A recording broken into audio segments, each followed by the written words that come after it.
ఏదైతే రెండు పిల్లల మధ్య ఒక రెట్టె కథ గ్రామీణ ప్రాంతాల్లో కథలుగా చెప్పుకుంటారు అధ్యక్ష.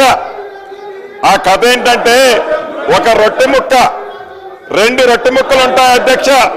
ఆ రొట్టె ముక్కలో ఒక పిల్లి ఆ సైజ్ ఎక్కువ ఉందని, ఇంకొక పిల్లి ఈ సైజ్ ఎక్కువ ఉందని కోతి పంచాయతీ చేస్తుంది అధ్యక్ష.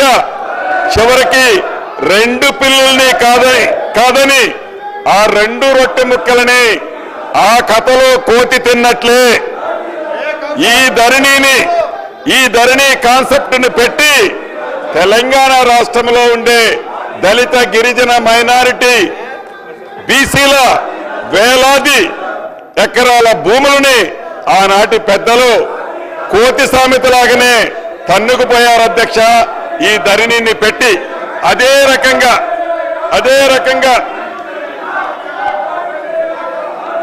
ఇటు రాష్ట్రంలో అటు దేశంలో 2014 ముందు కాంగ్రెస్ ప్రభుత్వం తీసుకొచ్చిన రెవెన్యూ చట్టాలు సంస్కరణలు రైతాంగానికే కాకుండా యావత్ ప్రజానికానికి ఎంతో మేలు చేశాయని చెప్పడానికి గర్వపడుతున్నాను అధ్యక్ష.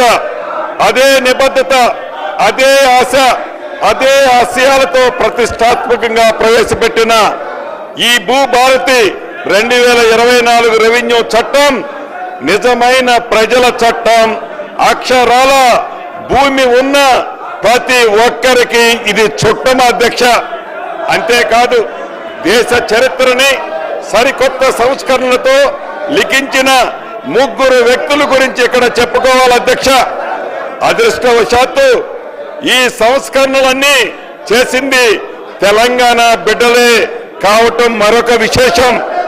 భూ కమతాల పరిమితి చట్టం తెచ్చిన నాటి ముఖ్యమంత్రి తెలుగు ప్రధాని శ్రీ పివి నరసింహరావు గారు కౌలు రైతులకు మేలు చేసే విధంగా కౌలు రక్షిత చట్టం తీసుకొచ్చిన నాటి ముఖ్యమంత్రి శ్రీ బూర్గుల రామకృష్ణారావు గారు, అదే విధంగా జాగీర్ల రద్దుతో కీలకంగా వ్యవహరించిన మాజీ ఉప ముఖ్యమంత్రి కొండ రెడ్డి గారు